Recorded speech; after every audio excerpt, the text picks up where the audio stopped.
खबरों के निष्पक्ष विश्लेषण के लिए सब्सक्राइब करें Jantantra TV and press the bell icon. Never miss any update.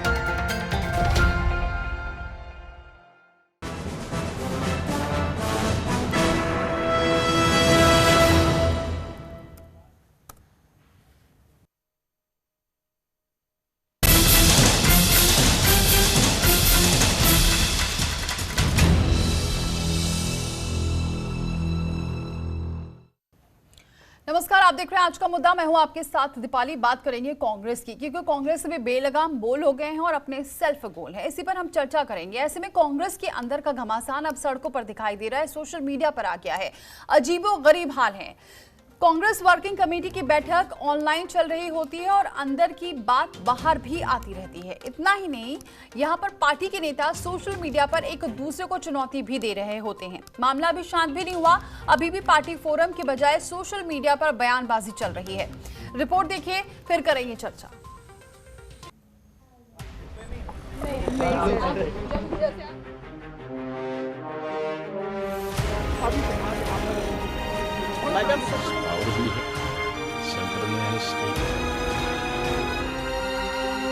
उन्नीस 1990 के दशक से लगातार राज्यसभा के लिए मनोनीत होने वाले गुलाम नबी आजाद के ज्ञान चक्षु अब खुल गए हैं। चिंता हमने प्रकट की। अब उन्हें चुनाव की महत्ता समझ आने लगी है। खुद चुनाव से भागने वाले गुलाम नबी आजाद अब कहते हैं कि संगठन को जीवंत रखने के लिए चुनाव काफी जरूरी है। तो अगर मेरी पार्टी को 50 साल विपक्ष में बैठना है तो कोई इलेक्शन की जरूरत नहीं है। मुझे तो अब कुछ नहीं बनना है। मैं चीफ मिनिस्टर भी बन चुका हूं, 5 प्राइम मिनिस्टरों के साथ मंत्री भी रह चुका हूं, वर्किंग कमेटी 34 साल से हूं, जनरल सेक्रेटरी 15 दफा बना हूं। मुझको क्या चाहिए और? लेकिन जिनके लिए हम लड़ते हैं उनको पता ही नहीं होता है कि इलेक्शन की कीमत क्या। आपको क्या नहीं मिला? आप पहली बार लड़े, आपको मालूम है असेंबली में 320 वोट मिले। उसके बाद आप हर जगह मनोनीत नॉमिनेट होते चले आए। इस तरह की बातें करना उचित नहीं होगा। अब क्योंकि उन्होंने अनुशासनहीनता की, इसीलिए मैं भी ऐसी परिधि से बाहर निकलना चाहता हूं और हाईकमान से अनुरोध करना चाहता हूं कि अब वक्त आ गया है कि अब गुलाम को आजाद कर देना चाहिए। अपनी पूरी राजनीतिक जीवन में वफादारी का इनाम पाने वाले गुलाम साहब अब वफादारी की एक नई परिभाषा देने लगे हैं। जिनको मालूम है कि वो इलेक्शन स्टेट या डिस्ट्रिक्ट या वर्किंग कमेटी में जीत के नहीं आ सकते हैं, वो विरोध कर रहे हैं और वो लीडरशिप को भी गुमराह कर रहे हैं। जिसकी हिम्मत होगी वो नहीं करेगा, वो वेलकम करेगा। और यह ट्रू कांग्रेसमैन होना चाहिए कि भाई कांग्रेस इलेक्शन से ही मजबूत हो सकती है, तो उसको वेलकम होना चाहिए। फिर कपिल सिब्बल का बयान ट्वीट पर आया। उन्होंने कहा कि कांग्रेस अपने ही लोगों पर सर्जिकल स्ट्राइक कर रही है। ये दुर्भाग्यपूर्ण है कि यूपी में कांग्रेस जतिन प्रसाद को आधिकारिक तौर पर निशाना बना रही है। पार्टी को अपने लोगों पर नहीं बल्कि भाजपा पर सर्जिकल स्ट्राइक करने की जरूरत है। इनके ट्वीट को मनीष तिवारी ने आगे बढ़ाया और एक शब्द में कहा, भविष्य ज्ञानी। शशि थरूर ने भी ट्वीट कर पत्र लिखने वालों की सूची में दस्तखत करने की गलती से खुद को अलग किया। उन्होंने कहा कि सभी पार्टी हित में काम करें।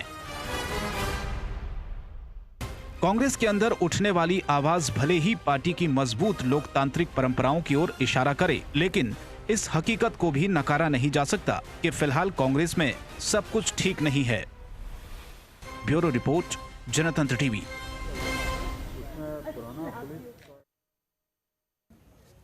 तो कांग्रेस का मौजूदा संकट फिलहाल टलता नहीं दिख रहा है। बयान बहादुर नेताओं की जुबान बेलगाम चल रही है और 10 जनपद हर एक बयान यहां से नजर रख रहा है। और आज के मुद्दे पर हम यही चर्चा करेंगे कि क्या नेताओं के ये बोल सेल्फ गोल नहीं है। हम बहस की शुरुआत करते हैं, लेकिन इससे पहले आज का हमारा सवाल ये है कि यहाँ पर बयान बहादुर क्या कांग्रेस को कमजोर कर रहे हैं। सवाल ये भी है कि सोशल मीडिया मंच पर होगा क्या झगड़े का निपटारा। सवाल ये भी उठ रहा है कि जिनके पास जनाधार ही नहीं है वो क्या करे चुनाव की वकालत। और इसके अलावा सवाल ये भी उठता है कि सिरमौर नेता क्या अब कार्यशैली पर करेंगे सवाल। सवाल ये कि क्या गांधी परिवार है निशाने पर।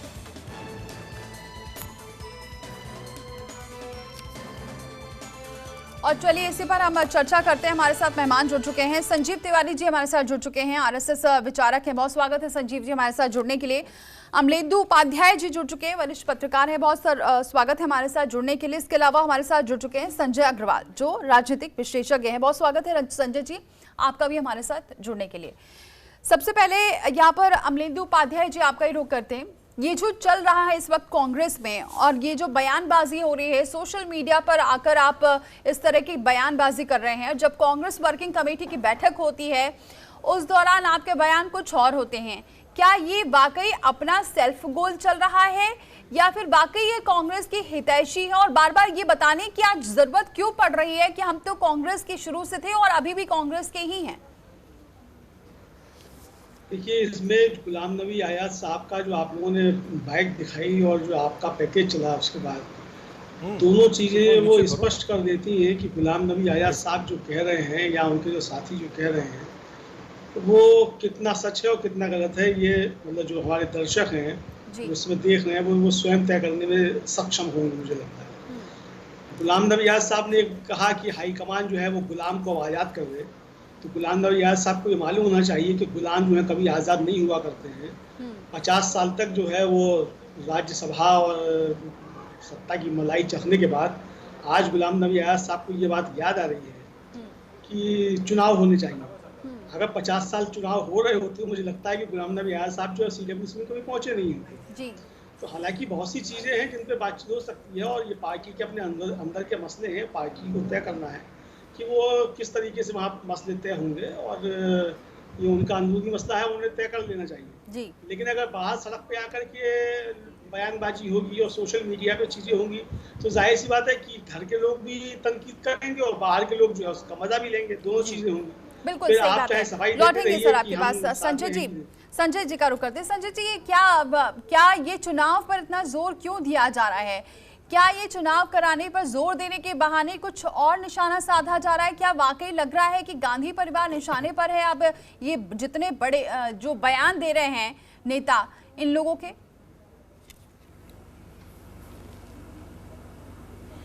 देखिए दीपाली जी, इसमें मैं ये कहूँगा कि ये भारत देश जो है इसकी असली पहचान लोकतंत्र है और किसी भी संवैधानिक राजनीतिक पार्टी में जब भी कोई पार्टी रजिस्टर्ड होती है, कांग्रेस तो बहुत पुरानी पार्टी है, स्वतंत्रता से पहले ही इसका गठन हो गया था, तो लोकतंत्र का जो नींव है, जो आधार है, वो नैतिक दायित्व बनता है देश के अंदर जो भी वरिष्ठ पार्टियां हैं, सीनियर पार्टियां हैं या रूरल पार्टियां हैं, राष्ट्रीय कांग्रेस हो चाहे आपकी भारतीय जनता पार्टी हो, सभी पार्टियों को संविधान को और लोकतंत्र का जो ग्रेविटी है उसको बना के रखने की आवश्यकता है। तो आज जैसे आरोप लगाए राहुल गांधी जी ने कि भाई कुछ लोग भारतीय जनता पार्टी से कांग्रेस के वरिष्ठ नेता मिले हुए हैं, कहीं तक ये बात सही है। ये बात जो है कहीं तक सही है राहुल गांधी का ये स्टेटमेंट, क्योंकि राहुल गांधी का जो पुराना जो कार्यकाल था राष्ट्रीय अध्यक्ष के रूप में, अगर मैं उसका विश्लेषण करता हूं तो बहुत सही अर्थों पे मैं ये पाता हूं कि राहुल गांधी को उस समय जितने भी सीनियर लीडर थे उन्होंने ढंग से सहयोग नहीं किया।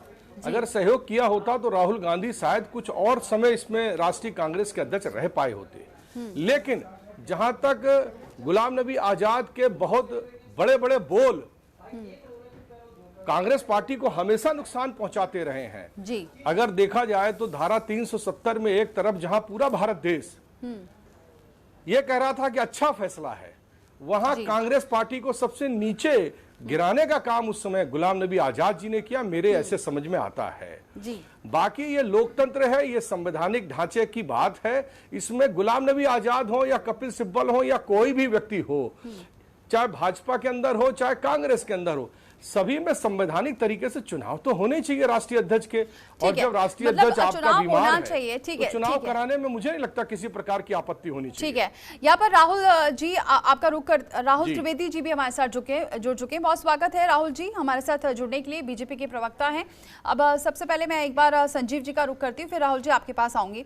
संजीव जी, ये जो कलह चल रही है कांग्रेस में, इसमें अब ये भी आरोप लगते रहे कि ये जो बड़े नेता हैं वो आप लोगों से भी मिले रहे, यानी कि बीजेपी से भी मिले रहे, और ये जो चुनाव को लेकर ये चल रहा है, क्या लग रहा है कि वाकई अपने ऊपर तो ध्यान नहीं दे रही कांग्रेस, लेकिन बीजेपी, आरएसएस इन सब पर जरूर निशाना साध रही?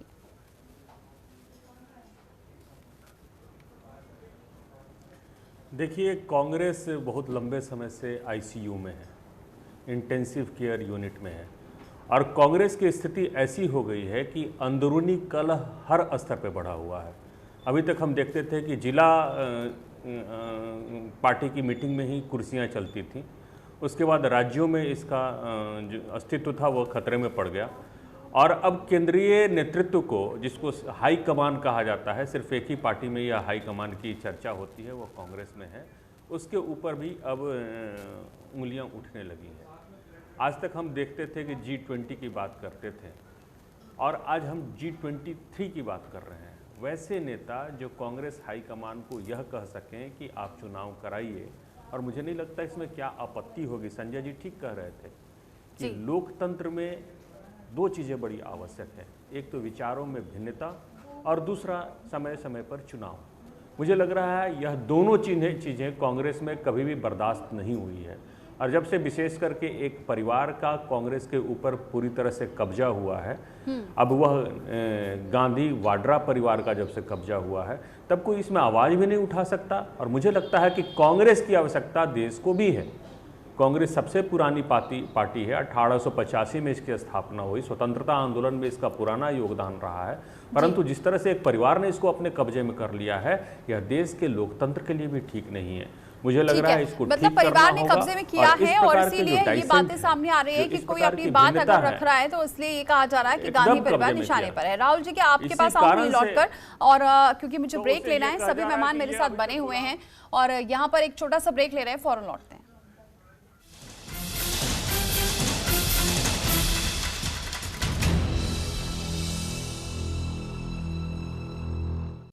खबरों के निष्पक्ष विश्लेषण के लिए सब्सक्राइब करें Jantantra TV and press the bell icon. Never miss any update.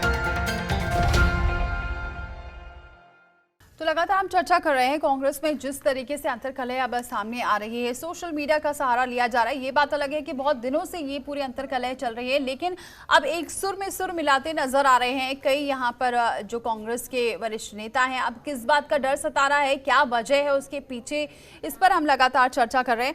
Amalendu Upadhyay ji, आपको क्या लगता है, यहाँ पर यह भी बहुत कहा जा रहा है कि आगे राज्यसभा चुनाव है, इसको लेकर कि वो अपने पद पर बने रहना चाहते हैं।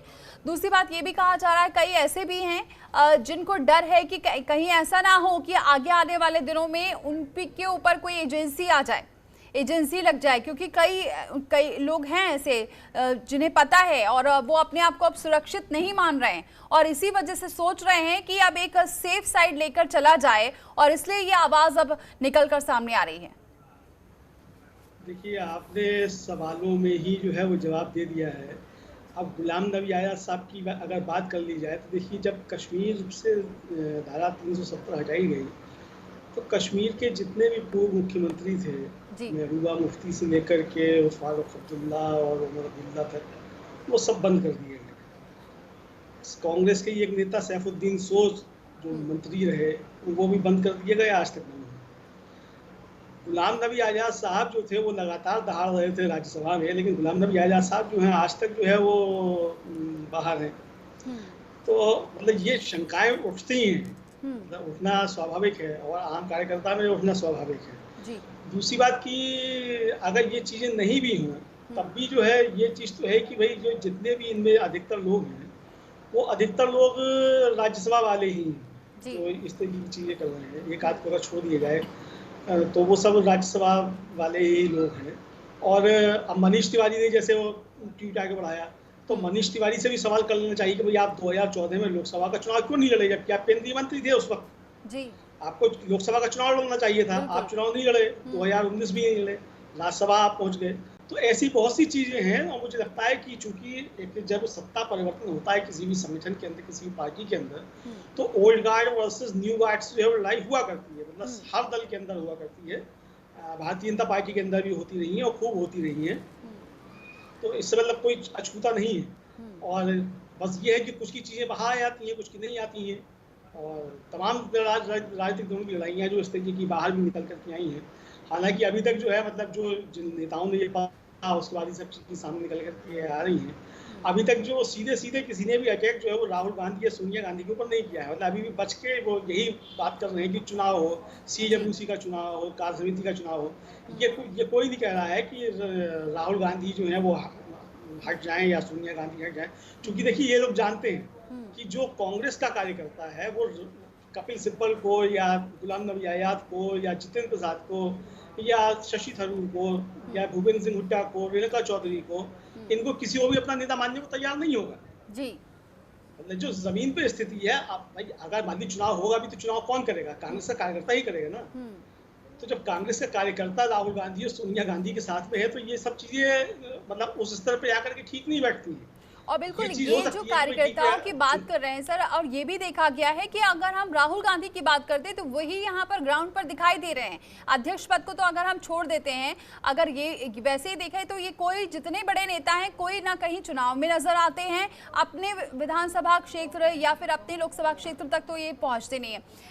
यहाँ पर अगर बात करें संजय जी, ये भी बात सामने आ रही है कि ये कहा जा रहा है, गुलाम नबी आज़ाद ये कह रहे हैं ये जो कदम उठाना था ये हमको 10-15 साल पहले से उठा लेना था। अगर ऐसा ही था तो पहले से उठाते, पहले ये हाशिए पर आ चुकी है अब कांग्रेस, सबको पता है कि किस स्थिति में है। और ऐसे में अगर पार्टी को मजबूत ही करना था, एक ऐसा अध्यक्ष चाहिए था, चुनाव कराना ही था, तो इससे पहले ही आवाज़ उठाते। बल्कि जितना मुझे पता है, आपको मुझसे ज़्यादा पता होगा कि सोनिया गांधी बहुत आराम से सबकी बात सुनती है, ऐसे वरिष्ठ नेताओं की उनको साथ लेकर चलती है। इसी वजह से आज ये ओल्ड वर्सेस यंग की जो लड़ाई है वो देखने को मिल रही है। देखिए क्या है, ये तो देश में हमेशा है कि युवाओं को आगे आना चाहिए और युवाओं से ही देश का नेतृत्व ज़्यादा अच्छा चल सकता है, क्योंकि उनके पास सबसे ज़्यादा एनर्जी होती है। युवाओं से ज़्यादा एनर्जी किसी पे नहीं होती है। और जब युवा 40 से 50 के बीच का युवा होता है वो सबसे ज़्यादा फुल मैच्योर भी होता है, अनुभव भी होता है और काम करने की क्षमता भी होती है। मैं इसमें ये कहना चाहूँगा, जो मैं ये देखता हूँ कि राहुल गांधी ने कोशिश बहुत की, मेहनत भी बहुत की और सबसे ज़्यादा समय दिया। सबसे ज़्यादा पुराने जो अगर लोकसभा के चुनाव को देखा जाए, उन्होंने सबसे ज़्यादा रैलियाँ की। लेकिन जो पुराना इनका जो समय रहा है, चाहे वो इंदिरा गांधी जी के समय का टाइम रहा हो, चाहे राजीव गांधी जी के समय का टाइम रहा हो, या काफ़ी कुछ समय सोनिया गांधी जी के समय पे भी ठीक चला है। लेकिन जब से सोनिया जी बीमार हुई और ये नया नेतृत्व, एक्चुअली कहीं ना कहीं राहुल गांधी जी या प्रियंका गांधी जी और इनके जितने भी वरिष्ठ नेता हैं, इनके बीच में मैच्योरिटी के तनाव, आपस में तालमेल में कहीं ना कहीं बहुत ज़्यादा तकलीफें हैं। दूसरी बात क्या है कि गुलाम नबी आज़ाद जी के जो फैसले हैं वो अच्छी बात है, वो चाहते हैं कि 15 साल पहले से ही चुनाव होने चाहिए। मैं तो कहता हूँ भाजपा में भी चुनाव होने चाहिए, कांग्रेस में भी चुनाव होने चाहिए, समाजवादी पार्टी में भी चुनाव होने चाहिए, बहुजन समाज पार्टी में भी चुनाव होने चाहिए। ये जो एकाधिकार का योग है, एक आदमी आया, एक परिवार आया, सारी पार्टियों में उसी परिवार का कब्जा रहता है। कोई भी कितना भी एनर्जेटिक व्यक्तित्व हो, कितना भी अच्छा समाज के लिए हित में काम करना चाहता हो, कितना भी देश के हित में काम करना चाहता हो, कितना भी पढ़ा लिखा हो, कितना भी अच्छा उसका रणनीति हो, लेकिन देश हित में उसको काम करने को मौके नहीं मिलते किसी भी पार्टी के अंदर। क्यों? क्योंकि मैं ये देखता हूं कि अगर देखा जाए तो कांग्रेस में ही चुनाव क्यों, भाजपा में भी चुनाव होने चाहिए, समाजवादी पार्टी में भी चुनाव होने चाहिए। ये लोकतंत्र, एक परिवार से आप बताइए ना, एक परिवार से ये लोकतंत्र कहीं हटके कहीं जाता ही नहीं है। फिर दूसरी बात है, आज देश के अंदर हमारा जब भी कोई पार्टी का रजिस्ट्रेशन होता है, दीपाली जी मैं ये कहना चाहूंगा, उसमें साफ साफ उसमें लिखवा लेते हैं कि बायोलॉजी में कि पंथ निरपेक्ष रूप से कोई भी राजनीतिक दल काम करेगा। लेकिन ये जो हमारा देश है, इसमें पंथ निरपेक्षता कहाँ रह पाती है? ठीक है, चलिए इसका जवाब ले लेते हैं। संजीव जी जरा दीजिए जवाब, क्या पाने के लिए बिल्कुल यहाँ पर संजीव जी ये जवाब दीजिए, कैसे क्यों करेंगे? हाँ, और ये जो झगड़ा है, हाँ, ये झगड़ा जो है, ये क्या महत्वाकांक्षा का झगड़ा है? मेरा दीपाली जी कहना चाहता हूँ, ये चाहे महत्वाकांक्षा गुलाम नबी आजाद की हो, चाहे महत्वाकांक्षा ये कपिल सिब्बल की हो, या किसी भी और भी पार्टियों की। आपने ये बात सही कि कांग्रेस के लिए तो बड़ा सवाल उठा रहे हैं बीजेपी आरएसएस, लेकिन अपने यहाँ तो उनके यहाँ तो फिर ये कहा ही जाता है संजीव जी, ये कहा जाता है कि आपके यहाँ तो ऐसा कुछ, यहाँ तो चलिए ऑप्शन भी है, लेकिन आपके इधर तो कोई ऑप्शन नहीं है। जो हो गया निर्देश, जो चुन लिया गया वो चुन लिया गया, यहाँ पर कोई चुनाव होना नहीं होता।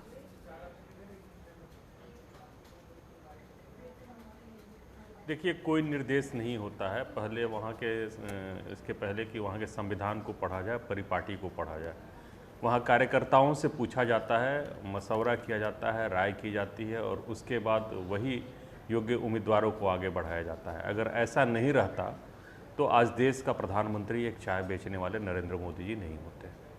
मैं ये पूछना चाहता हूँ कि कहाँ परिवार का कब्जा है? अगर परिवार का कब्जा रहता तो आडवाणी जी की पुत्री, उनके पुत्र को भारतीय जनता पार्टी के ऊपर काबिज होना चाहिए था। अगर परिवार का कब्जा होता तो अटल बिहारी वाजपेयी जी के भतीजे को भारतीय जनता पार्टी के ऊपर कब्जा होना चाहिए था। मैं भारतीय जनता पार्टी को किसी तरह से बचाने के लिए नहीं आया हूँ। आज हम जो चर्चा कर रहे हैं वो कांग्रेस के दुर्दिन के ऊपर कर रहे हैं, हम कांग्रेस के अंदर हुए घमासान के ऊपर कर रहे हैं। हम यह बताने का प्रयास कर रहे हैं कि कांग्रेस में आखिर ये हुआ क्यों है। तो यह हुआ दो कारणों से है।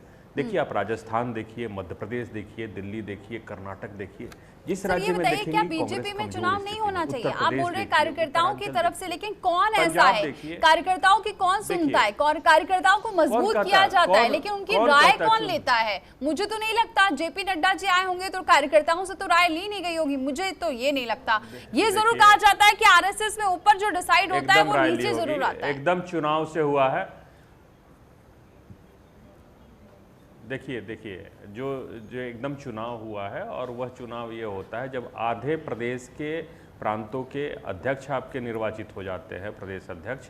उन प्रदेश अध्यक्ष वो निर्वाचन का कार्य करते हैं। आप उसके संविधान को देखिए, दोनों के संविधान में अंतर है, पहला। दूसरा बात है, दोनों जगह, एक जगह प्राइवेट लिमिटेड कंपनी है और एक परिवार की कंपनी है जो कांग्रेस है, और इसी के कारण से इस प्रकार का क्षोभ है वहाँ के कार्यकर्ताओं में। और एक तरफ यह है कि जेपी नड्डा जो कभी पोस्टर लगाते थे, कभी विद्यार्थी परिषद के कार्यकर्ता थे, वो आज अध्यक्ष हैं। ये भारतीय जनता पार्टी में ही संभव है। क्या एनएसयूआई का कोई कार्यकर्ता, जैसे संजय जी ने अगर कहीं काम किया हो कांग्रेस के भीतर, मुझे नहीं पता है कि किया है या नहीं, परंतु अगर क्या यहाँ पे कोई एनएसयूआई का कार्यकर्ता जैसे मनीष तिवारी जी ने काम किया था, क्या वो कांग्रेस के अध्यक्ष बन सकते हैं? नहीं बन सकते हैं। महत्वाकांक्षा सब में जरूरी है, और बिना महत्वाकांक्षा का मनुष्य जो है वो अधूरा है। मैं चलिए ठीक है, इस पर हम जवाब लेंगे, क्योंकि अमलेंदु जी कुछ कहना चाह रहे थे, इस पर जवाब लेंगे। बने रहिए संजीव जी हमारे साथ, सभी मेहमान मेरे साथ बने हुए हैं। सर, मुझे रोक रही हूँ आपको, क्योंकि मुझे एक और ब्रेक लेना है, फौरन लौट रहे हैं। खबरों के निष्पक्ष विश्लेषण के लिए सब्सक्राइब करें Jantantra TV and press the bell icon. Never miss any update.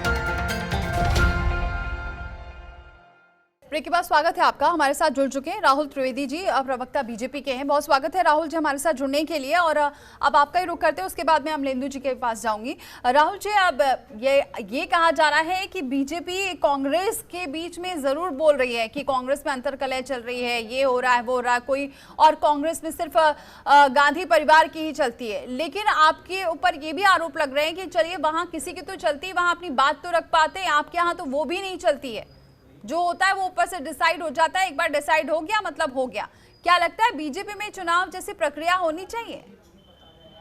Deepali जी, इस पर कभी और चर्चा कर लेंगे। अभी बीजेपी की नहीं, बात कांग्रेस की ही करते हैं। और रही बात बीजेपी की, तो चाहे वो जनसंघ हो या 1980 के बाद भारतीय जनता पार्टी हो, आप उठा कर देख लीजिए कि कोई एक परिवार का व्यक्ति दूसरा बार अध्यक्ष नहीं बना है। किसी का बेटा, पोता, दामाद, नाती कभी कोई अध्यक्ष नहीं बना है। और पूरी लोकतांत्रिक प्रक्रिया से वहां पर अध्यक्ष के चुनाव हुए हैं। एक छोटा से छोटा कार्यकर्ता, चाहे वो हमारे देश के वर्तमान गृह मंत्री माननीय अमित शाह जी हों, जो पोस्टर चिपकाते थे और वो देश के भारतीय जनता पार्टी के राष्ट्रीय अध्यक्ष बने, जेपी नड्डा जी हों, जिन्होंने एबीवीपी से छात्र राजनीति से उन्होंने जीवन शुरू किया, और वो आज के डेट में हमारे वर्तमान अध्यक्ष हैं, अटल बिहारी वाजपेयी जी हों या अडवाणी जी हों, किसी को भी आप देख लें, कोई दावा नहीं कर सकता। सिर्फ और सिर्फ अकेली पार्टी भारतीय जनता पार्टी है जहां पर अध्यक्ष बनने की जो प्रक्रिया है वो एक कार्यकर्ता को बनाया जाता है। उसके अलावा चाहे समाजवादी पार्टी हो, आरजेडी हो, बहुजन समाज पार्टी हो, कांग्रेस पार्टी हो, वहाँ सिर्फ और सिर्फ एक पार्टी, एक परिवार का चलता है। और रही बात कांग्रेस की, तो कांग्रेस में ये स्वर तो उठते ही थे, इसलिए उठते थे कि कांग्रेस को सत्ता में रहने की आदत है और सत्ता में रहकर देश को लूटने की आदत है। लेकिन ये भी आरोप लग रहे हैं, ये भी कहा जा रहा है अब अंदर ही अंदर कि कई नेता इसलिए डर गए हैं कि उनको आप लोगों से डर है कहीं ऐसा ना हो कोई एजेंसी पीछे लगा दें और उनका आगे का भविष्य यहाँ पर मंडराता नजर आ रहा है, भविष्य की चिंता हो रही है। नहीं, किस पार्टी के लोगों को डर रही है? किस पार्टी के लोगों को है? तो ये कांग्रेस के, लेकिन वो उनसे आप नहीं कांग्रेस, देखिए ये सारा काम करने का जो धर्रा है वो स्वर्गीय इंदिरा गांधी जी के समय से किसी की एजेंसी को पीछे लगाना, किसी का फोन चेक करवाना, किसी के पीछे कोई इंटरनेशनल एजेंसी लगा देना, ये सारा काम, ये जो काम करने का तरीका है, ये कांग्रेस पार्टी है। तो कांग्रेस पार्टी के नेता को उस तरह के कार्यप्रणाली में काम किए, उनको डर लग रहा है। भारतीय जनता पार्टी कभी किसी के पीछे कोई जासूस या कोई फोन टैपिंग कराने का काम या कुछ भी नहीं करती। मैं जो कहना चाह रहा था, कांग्रेस पार्टी के अंदर जो अंतर विरोध वो इसलिए है कि इन्हें सत्ता में रहने की आदत है। 6 साल से ये सत्ता में केंद्र में आए नहीं है। अब जो शीर्ष के नेतृत्व के नेता है उनको लूटने को नहीं मिल रहा है, उनको घोटाला करने को नहीं मिल रहा है। अब वो बौखलाए हुए हैं, उनको लग रहा है कि जब तक सोनिया गांधी या राहुल गांधी जैसे लोग के पास ही अगर सत्ता रहेगी या कांग्रेस की चाबी रहेगी, तब तक कांग्रेस पार्टी का उद्धार नहीं हो सकता और उनके स्वर अपने आप विरोध के आने शुरू हो गए हैं। जैसे ही ये लोग सत्ता में आते हैं फिर सारा विरोध सामान्य हो जाता है, फिर कोई किसी का विरोध नहीं करता है।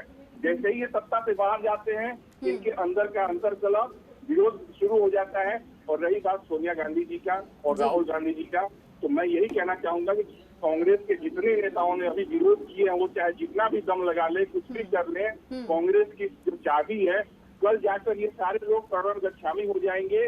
और फिर आप देखिएगा जो 6 महीने के लिए सोनिया गांधी जी को बढ़ाया गया है, बाद में कहीं न कहीं या तो प्रियंका गांधी, देखिए या तो प्रियंका गांधी जी को या राहुल गांधी जी को ये लोग अध्यक्ष बना देंगे, कोई कुछ नहीं बोलेगा। अभी से देखिए, अभी से प्रियंका गांधी जी के जो सुपुत्र हैं उनको ऑलरेडी नेता बनाने की कवायद शुरू हो गए हैं कि आने वाले समय में ऑलरेडी एक नया नेता तैयार कर दिया जाए। और ये सारा कांग्रेस पार्टी में ही होता है। ये बात तो है कि इतनी बैठकें होने के बावजूद यहाँ पर अध्यक्ष पद पर कोई मुहर नहीं लग पा रही है और फिर बार बार सोनिया गांधी यहाँ पर अंतरिम अध्यक्ष हो रही हैं। अमलेंदु जी, ये भी बहुत अहम सवाल होता है। आप क्योंकि उस वक्त जवाब देना चाह रहे थे यहाँ पर, लेकिन मैं ये भी पूछना चाहती हूँ साथ में, ये बात बिल्कुल सही है कि अगर इतनी दिक्कत है तो जब कांग्रेस वर्किंग कमेटी की बैठक चली और जब अध्यक्ष पद के लिए राहुल गांधी ने अपने आप को मना कर दिया, तो क्यों नहीं एकजुटता दिख रही है और किसी जो गैर गांधी है, जो गांधी परिवार से नहीं है, उस पर कोई सहमति बन जाए, अपनी बात रखें।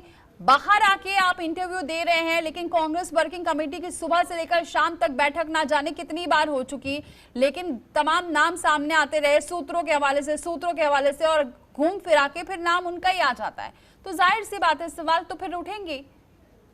नहीं, आपका सवाल जो है बहुत अच्छा है और आपका सवाल जो है वो हमारे मित्र जो भाजपा के राहुल जी हैं उनको जवाब भी है कि क्यों राहुल और सोनिया या गांधी परिवार जो कांग्रेस की मजबूरी है।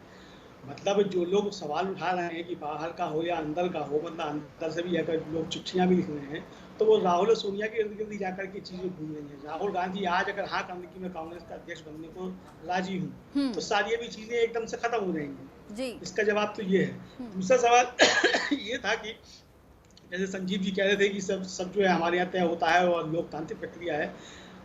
आडवाणी जी से लेकर और अटल जी से लेकर के जेपी नड्डा जी तक जितने भी भाजपा के अध्यक्ष बने हैं, कभी कहीं कोई चुनाव नहीं हुआ, कहीं कोई चुनाव नहीं हुआ है। मतलब चुनाव प्रक्रिया नहीं होती है। मुझे नहीं मालूम है कि किस तरीके से इनका चुनाव होता है, क्या इनका संविधान है, क्या नहीं होता है। तो चुनाव कहीं कुछ नहीं होता है, ऊपर से सिर्फ नाम का होता है। हम तो ये सोचना चाहते हैं कि जब आदरणीय नरेंद्र मोदी जी जब गुजरात के मुख्यमंत्री बने थे तो उससे पहले उनका ऐसा क्या काम था कि गुजरात के मुख्यमंत्री बने। यानी प्रधानमंत्री के पद की उनकी घोषणा पहले होती है और लोकसभा का चुनाव लड़ने की घोषणा बाद में होती है। मतलब अगर इस तरीके से सवाल उठेंगे तो बहुत से सवाल उठ सकते हैं। तो मुझे लगता है कि हमको भाजपा कांग्रेस की सिलाई में नहीं जाना चाहिए कि भाजपा में क्या होता है, कांग्रेस में क्या होता है। दोनों की अपनी अपनी अलग अलग तरीके की समस्याएं हैं और दोनों अपने अमरिंदर जी, तरीके लेकिन से ये अलग जो तरीके कह से रहे निपटेंगे हैं राहुल जी, जो कह रहे हैं कि राहुल जो सत्ता से बाहर आते ही ये झगड़ा जो है वो शुरू हो जाता है, सत्ता में रहते हैं तो सब शांत रहते हैं। नहीं, ऐसा कुछ नहीं है। देखिए, इनके यहाँ भी झगड़ा होता रहा है। अब इनको उमा भारती जी याद होंगी, उमा भारती जी का भी सत्ता का ही झगड़ा था ना, जब मदन लाल खुराना जी ने अलग पार्टी बनाई। और याद होगा गोविंदाचार्य जी थे, एक बार उन्होंने धोखे से कह दिया था कि अटल जी जो मुखनी मुखौटा हैं तो आज तक कहाँ हैं। और आपको याद दिलाऊं, सुधांशु मित्तल जी एक बड़े नेता हैं आजकल भारतीय जनता पार्टी के, और अरुण जेटली जी एक बड़े नेता हुआ करते थे। अरे अभी का में नहीं है अमरिंदु भाई, अभी का याद कर लीजिए। हाँ, तो मैं बता रहा हूँ आपको उनके बीच का क्या झगड़ा था कि 4 दिन कांग्रेस में चर्चा हो रही है, चले गए थे। तो ऐसी बहुत सी चीजें हैं, मतलब अगर ये चीजें उभरेंगी। सत्ता में रहते हुए भी बीजेपी में तो इतना देखा नहीं जाता। खैर, इसका जवाब संजय जी से लेते हैं। संजय जी, इतना सत्ता में रहते बीजेपी में इतना तो कलह नहीं देखा जाता, लेकिन ये बात तो फैक्ट है कि यहाँ पर कांग्रेस में ये चीज जरूर देखी जाती है और कहा भी जाता है इतने चुनाव हार गई कांग्रेस, लेकिन उनके जितने वरिष्ठ नेता हैं उनके चेहरे पर आपको शिकंज नहीं दिखेगी। राहुल गांधी दौड़ लगाते रहे, जमीन पर उतरते रहे, राहुल गांधी ने हार को स्वीकारा, इसलिए उन्होंने अपने आप को हटा लिया। लेकिन जो बड़े बड़े नेता हैं जिनको कहा जाता है उनको सत्ता से इतना ज्यादा प्यार रहता है कि वो सत्ता से हटे नहीं, कि उनमें ये अंतर कल है। क्या आप मान रहे हैं राहुल जी जो कह रहे हैं बात, इसमें सच्चाई है कुछ? मैं ये भी इसका भी उत्तर देता हूं, और पीछे जो अभी हमारे भाई संजीव तिवारी जी ने कहा, दुर्दिन की बात करी, मैं ये कहना चाहता हूं कि दुर्दिन और अपराध, आर्थिक लोकतंत्र, अगर इस पे भी थोड़ी साथ में 1 मिनट की चर्चा करते चलें, इस देश के अंदर ऐसा कौन सा पार्टी है जिसमें देश के बहुत बड़े स्तर के किसी राज्य के बड़े अपराधी को आपने राष्ट्रीय अध्यक्ष बना दिया, आपने ऐसी जगह उसको दे दिया कि उसने पूरा देश जो है अपना कब्जे में कर लिया। मैं किसी का नाम नहीं लेना चाहता इसमें, लेकिन मैं ये कहना चाहता हूं कि कांग्रेस पार्टी में आज तक कोई भी राष्ट्रीय अध्यक्ष कम से कम अपराधी तो नहीं बना है, कम से कम एक ऐसा आदमी तो नहीं बना है जिस आदमी ने यहां पर किसी को डराने का काम किया हो।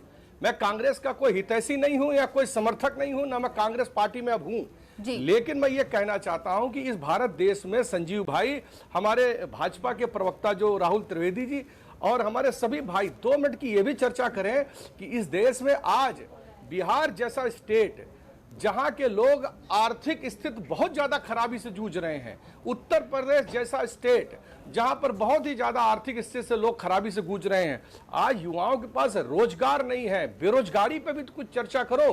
कम से कम देश के किसानों पे भी, आज किसानों की फसल खराब हो रही है, उसमें तो कम से कम कुछ चर्चा करो। तो मेरा एक देश के राष्ट्रहित के नाते ये कहना है अभी सभी भाइयों से कि किसी पार्टी में राष्ट्रीय अध्यक्ष, मैंने पहले भी कह दिया, सिर्फ और सिर्फ लोकतांत्रिक व्यवस्था से संवैधानिक ढांचे के अनुसार जिसके अंतर्गत हमारा चुनाव आयोग पार्टी रजिस्टर्ड करता है, जो उसमें हम लिख करके देते हैं, जो संविधान बनाते हैं, जो बायलॉज बनाते हैं, सभी पार्टियों को उसी के अनुसार चलना चाहिए। और जिस दिन इस देश की सभी पार्टियां हमारे लोकतांत्रिक ढांचे से पार्टी का जो बायलॉज हम रजिस्टर्ड कराते हैं उसके हिसाब से चलने लगेंगी, ये निश्चित रूप से ये भारत देश सुधर जाएगा। और आज हमारा देश कितने साल पहले स्वतंत्र हो गया, लेकिन जो 1835 में जो हमारे यहाँ देश में एक्ट लगाए गए थे, सुनिए मेरी बात ना, आज कांग्रेस पार्टी हो या भारतीय जनता पार्टी हो, क्या उस एक्टों के बदलाव में कुछ किया गया? या जो 1961 में जो इनकम टैक्स लगाया गया उस पर कुछ किया गया? या आज इस देश के अंदर आप ये समझिए कि गरीब से गरीब आदमी जो अंतिम व्यक्ति तक है उससे भी आप टैक्स ले लेते हैं जीएसटी के रूप में और टैक्स के रूप में। ठीक है, इस पे जवाब देंगे, लेकिन ये थोड़ी चर्चा इस पे भी करो। बाकी कांग्रेस का जो मुद्दा है आज की तारीख में जो आपका पूछना है, मेरा सिर्फ इसमें यही कहना है कि ये लोकतांत्रिक व्यवस्था है, छोटे से छोटा कार्यकर्ता भी ये आवाज लगा सकता है कि इसमें चुनाव कराइए। ठीक है संजीव, गलत नहीं है। ठीक है, संजीव जी का भी रुख करेंगे। बने रहिए सर मेरे साथ, क्योंकि मुझे ब्रेक लेना है। आप सभी मेहमान मेरे साथ बने। राहुल जी, आऊंगी मैं आपके पास इसका जवाब लेने के लिए। फौरन लौट रहे हैं, एक छोटा सा ब्रेक। खबरों के निष्पक्ष विश्लेषण के लिए सब्सक्राइब करें Jantantra TV and press the bell icon. Never miss any update. तो ब्रेक पर जाने से पहले संजय अग्रवाल जी कह रहे थे और उनका जवाब कुछ राहुल त्रिवेदी जी देना चाह रहे थे। राहुल जी, आप बोलिए, अपनी बात पूरी रखिए। दीपाली जी, सबसे पहले तो मैं कहना चाहता हूं कि जो अभी संजय भाई जी कह रहे थे कि राष्ट्रीय अध्यक्ष अपराधी, शायद इनको पता नहीं होगा या जाकर पता कर ले कि अभी जो कांग्रेस पार्टी की राष्ट्रीय अध्यक्ष हैं सोनिया गांधी जी, वो खुद जेल पे हैं नेशनल हेराल्ड मामले में, और जो उसके पहले अध्यक्ष थे राहुल गांधी जी, वो भी जेल पे हैं। ये दोनों व्यक्ति जमानती हैं। इनको कोर्ट ने जमानत पर रखा है। इनका आरोप अभी सिद्ध नहीं हुआ है, लेकिन मामला कोर्ट में चल रहा है और ये लोग आरोपी हैं। अपराधी भले नहीं हो, लेकिन आरोपी हैं। पहली चीज। दूसरी चीज, शायद ये कह रहे थे कि देश में इनकम टैक्स और ये वो पता नहीं कहाँ रहते हैं, ये पढ़ते हैं, लिखते हैं, ये जानते भी है या कैसे बात करते हैं। जीएसटी टैक्सेशन में इतना बड़ा रिफॉर्म हुआ, वो भारतीय जनता पार्टी ने किया। अभी 13 अगस्त को माननीय प्रधानमंत्री ने इनकम टैक्स के मामले में इतना बड़ा रिफॉर्म किया कि इतना वहां पर जो इनकम टैक्स पे करने वाले लोगों हैं उनको इतनी बड़ी राहत दी गई। उसके पहले जो 2.5 लाख का स्लैब था उसको बढ़ाकर 5 लाख का कर दिया गया। राहुल जी, मैं आपको रोकूंगी क्योंकि हाँ ठीक है, संजय जी ने अपनी बात रखी थी, इस पर आरोप वो बात ही, लेकिन यहाँ ये मुद्दा भटक रहा है। यहाँ पर अभी क्या किया क्या नहीं किया ये बात नहीं है, बात यहाँ पर जो हो रही है। बताना चाहता, लेकिन सवाल ये है कि मैं सिर्फ यही कहूंगा कि कांग्रेस पार्टी सत्ता में रहने वाली पार्टी है और जब जब ये सत्ता से दूर होते हैं इनके अंदर का अंतर विरोध सामने आता है। अगर यही गुलाम नबी आजाद जी, कपिल सिब्बल जी, पी चिदम्बरम जी, मनीष तिवारी जी और जो 26 लोगों ने लेटर लिखा है, अगर आपसे 10 साल 15 साल पहले ये लेटर लिख दिए होते तो आज कांग्रेस की स्थिति कुछ और होती। तब इनके मुंह पर तो ताले लगे हुए थे, तब तो उन्होंने कुछ विरोध किया नहीं, क्योंकि 10 साल ही आराम से मंत्री बन के रहे। 2004 से लेकर 2014 तक ये लोग आराम से मंत्री बन के रहे। तरह तरह के घोटाले हुए, घोटाले में सब लोगों ने हिस्सेदारी की। अब 6 साल से जब ये सत्ता से दूर रहे हैं, अब इनकी स्थिति खराब होने लगी है। अब स्वर जो इनके विरोध के स्वर निकलते शुरू हो गए हैं, लेकिन होना जाना कुछ नहीं है। जिसको कहते हैं घास के तीर पास, अंततः वही होगा, वही गांधी नेहरू परिवार से कोई निकलकर अगला अध्यक्ष बनेगा कांग्रेस पार्टी का। क्योंकि ये लोग गुलाम थे, जब गुलामी के समय जब कांग्रेस पार्टी की स्थापना भी हुई थी उस समय। लेकिन राहुल जी अगर यहाँ पर राहुल गांधी को ही बनना होता या सोनिया गांधी को बनना ही होता तो वो बोलती नहीं। सोनिया गांधी ने भी कह दिया था कि वो तो अभी उनकी तबीयत ठीक नहीं, वो नहीं। आपको याद होगा कि जब राहुल गांधी को पिछली बार भी जब बनना था तो इन लोगों ने बहुत सारे ड्रामा किए थे। उसमें कुछ लोगों को तो पार्टी छोड़नी भी पड़ी थी। इन लोगों ने कि हम नॉमिनेशन करा रहे हैं, इसको नॉमिनेशन करा रहे हैं, उसका नॉमिनेशन करा रहे हैं, हम इसमें चुनाव कराएंगे, और उनके पास किसी का नॉमिनेशन नहीं हुआ। दौड़ में सिर्फ राहुल गांधी जी रहे थे और राहुल गांधी जी को अध्यक्ष बनाया गया था। चलिए ठीक है, क्योंकि संजीव जी भी कुछ बोलना चाह रहे हैं। संजीव जी, वाकई ऐसा लगता है कि अभी भी स्थितियां वैसे ही रहने वाली है कांग्रेस में जिस तरीके से, और निशाना यहाँ पर 10 जनपद है, आपको भी यही लग रहा है? देखिए संजीव जी, मैं जरा सा इनका राहुल जी का थोड़ा सा उत्तर दे दूं। संजय जी आपके पास, संजीव जी को पढ़ लिख करके नहीं आते। संजय जी मैं आऊंगी आपके पास, क्योंकि संजीव जी के पास मैं बहुत देर से नहीं गई हूँ। कितनी जानकारी है, लेकिन देश की जो अर्थव्यवस्था। संजय जी मैं आपके पास आऊंगी क्योंकि संजीव जी के पास बहुत देर से नहीं पहुंची है, इसलिए संजीव तिवारी जी आप बोलिए। मैं यही कह रहा था कि 10 जनपद कहीं ना कहीं से इस पार्टी को नियंत्रित करता है, और राहुल जी ठीक कह रहे थे कि सवाल भाजपा का नहीं है, आज सवाल कांग्रेस के दुर्दिन का है। मैं बार बार कर रहा हूँ, कांग्रेस आईसीयू में क्यों है, इसके ऊपर हम विचार कर रहे हैं इस डिबेट में। और भाजपा के 23 बड़े नेताओं ने भाजपा के सर्वोच्च नेतृत्व के खिलाफ कुछ नहीं लिखा है, कांग्रेस के नेताओं ने लिखा है। और कांग्रेस के वो वही नेता हैं जिन्होंने थोड़े दिन पहले तक राजस्थान में जाकर कांग्रेस की सरकार बचाने के लिए, लेकिन यहाँ पर संजीव जी कम से कम यहाँ पर कुछ नेताओं की सुनी तो जाती है। वो उसमें कपिल सिब्बल है। संजीव जी एक सेकेंड, आप क्या ये कहा जाता है आपके तो सुनी भी नहीं जाती, जो वरिष्ठ जो नेता हैं उनकी कोई राय भी नहीं ली जाती यहाँ कम से कम। कौन कहता है सुनी नहीं जाती है? सब पूरी तरह से लोकतांत्रिक पार्टी है, कौन कहता है नहीं सुनी जाती है? नहीं सुनी जाती तो जेपी नड्डा जी इस पार्टी के अध्यक्ष बनते, नहीं सुनी जाती तो अमित शाह जी अध्यक्ष बनते, नहीं सुनी जाती तो बताइए इतने लोग अध्यक्ष बनते इस पार्टी के? नहीं बन पाते। मुझे लग रहा है कि सुनी जाती है और इसका कहीं ना कहीं इसका तमाम चीज़ें प्राप्त है, और मुझे लग रहा है कि इसके लिए कांग्रेस को विचार करना पड़ेगा कि कांग्रेस को क्या करना है। जी चलिए ठीक है, मेरे पास समय अब इतना ही था, लेकिन अब आप सभी हमारे इस कार्यक्रम में शामिल हुए, चर्चा में शामिल होने के लिए बहुत बहुत शुक्रिया सभी मेहमानों का। अब देखना होगा कि कांग्रेस में अब ये जो अंतर्कलह है और आगे कितनी बढ़ती है, और क्या ये एक समय सीमा के लिए होती है या फिर वाकई यहाँ पर सब कुछ शांत हो पाता है। अध्यक्ष पद के लिए बाकी चुनाव ही कराना चाहते हैं या फिर ये अपनी खुद की महत्वाकांक्षा है जिसकी वजह से ऐसी चीजें कांग्रेस में देखने को मिल रही। जिस तरीके से इस पूरी चर्चा में ये भी निकल कर आया कि जब तक सत्ता में रहते हैं तो इन जो वरिष्ठ नेता हैं उन्हें कोई दिक्कत नहीं होती है, सत्ता से बाहर आते हैं तो दिक्कतें शुरू हो जाती है। लेकिन ये दिक्कतें कितने दिन तक कांग्रेस में रहती है, क्योंकि कांग्रेस अपने आप में पिछड़ती जा रही है। और जिस तरीके से बाकी नेताओं ने कहा है कि अगर जल्दी चुनाव नहीं हुए तो 50 साल हमें विपक्ष में ही बैठना पड़ेगा, क्या वाकई ऐसा है? तो इसमें सोचने की जरूरत है कांग्रेस को। फिलहाल इतना ही, लेकिन खबरों का सिलसिला जारी है। खबरों के निष्पक्ष विश्लेषण के लिए सब्सक्राइब करें Jantantra TV and press the bell icon. Never miss any update.